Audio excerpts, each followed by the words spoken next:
Maluku, une commune urbano-rurale de la ville-province de Kinshasa, a servi les cadres pour sceller un mariage entre CONAPAC et FAO sur l'entrepreneuriat de jeunes et femmes. C'est un projet ambitieux, bien réfléchi, qui va permettre aux jeunes et femmes du monde rural des trois provinces, Kinshasa, Kwango et Kwilu, d'améliorer les conditions de vie. Ces projets intitulés « Réduction de la vulnérabilité des jeunes et des femmes à travers le renforcement des capacités dans de nouvelles technologies entrepreneuriales pour la conservation de l'environnement et la protection sociale » visent à promouvoir l'autonomisation économique des ménages agricoles et à renforcer les mécanismes de protection sociale afin de valoriser les pratiques agroécologiques pour une sécurité alimentaire durable à Maluku en particulier et à République démocratique du Congo en général. Le lancement officiel de ces projets a eu lieu le samedi 20 septembre 2025 à Maluku devant toutes les parties prenantes constituées des autorités locales, des organisations socio-professionnelles et des organisations paysannes. C'est l'ingénieur Lukusa Mouya Roger, l'inspecteur principal et directeur, chef des services de la direction des corps des inspecteurs nationaux du ministère de l'Agriculture et de la Sécurité alimentaire, représentant les ministres d'État Moïno Nzangi Empêché, qui a procédé au lancement officiel de ces projets à Maluku. Dans son mot, M. Lukusa Roger a précisé que ces projets bénéficient du soutien personnel de son Excellence ministre d'État Nzangi Moïndo.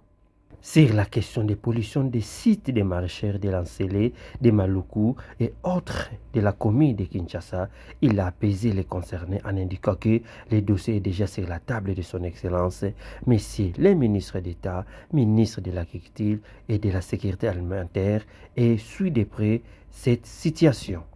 Après ce coup d'envoi, la présidente du conseil d'administration de la Confédération nationale des producteurs agricoles du Congo, CONAPAC RDC, Mme Espérance Nzouzi, a interpellé les autorités compétentes afin de plaider en faveur des agriculteurs et paysans des Maluku, Sélé et autres sites de la ville de Kinshasa, victimes d'expropriation de leurs terres.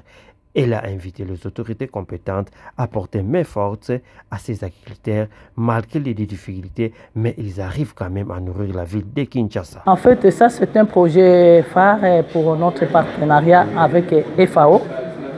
Ce que nous attendons de ce projet, de former les jeunes et les femmes sur l'autoprise en charge, sur l'entrepreneuriat agricole et aussi le développement durable pour que la vie de jeunes puisse devenir, qu'ils puissent devenir de vrais entrepreneurs et que l'entrepreneuriat, qu'ils créent leurs propres entreprises qui peuvent être léguées à leurs enfants et à leurs arrière-enfants.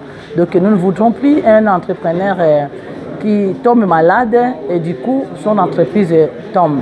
Mais quand il est bien formé, donc lui aussi il est formateur de sa famille et pourquoi pas de son entreprise. Et c'est ça que nous voudrons. Nous voudrons avoir de vrais entrepreneurs dans ce programme. Pour cette mission phare, du début du lancement que nous venons de lancer, c'est la formation qui est d'abord au centre. Pour M. Henri-Paul Eloma, l'assistant FAO représentant en charge du projet dans les provinces de Kinshasa, Kwango et Kwilu, les projets pilotes dans les milieux ruraux va permettre aux jeunes et femmes de quitter le secteur de la production pour passer au développement des entreprises.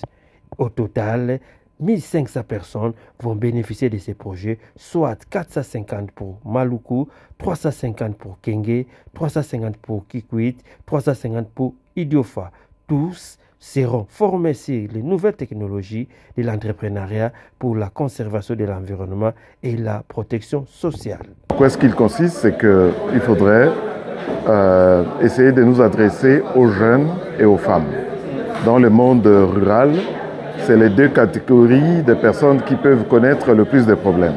Vous l'avez dit vous-même, ici à Maluku, si les jeunes ne sont pas occupés, ils iront vers les Mobondo.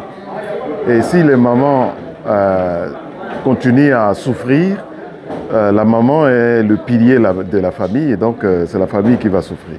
C'est pourquoi nous voulons, avec ces projets, former les gens pour qu'on quitte le secteur de la production pure et simple et qu'on aille vers le développement des entreprises. Les représentants des manables de la ministre de l'Environnement, le professeur Léo Mimboro, conseiller en charge d'études et planification au ministère de l'Environnement et Développement rural, a rappelé que si on respecte les principes dans les secteurs agricoles, l'environnement sera protégé. Alors il faut bien utiliser les sols pour préserver la nature, a-t-il indiqué.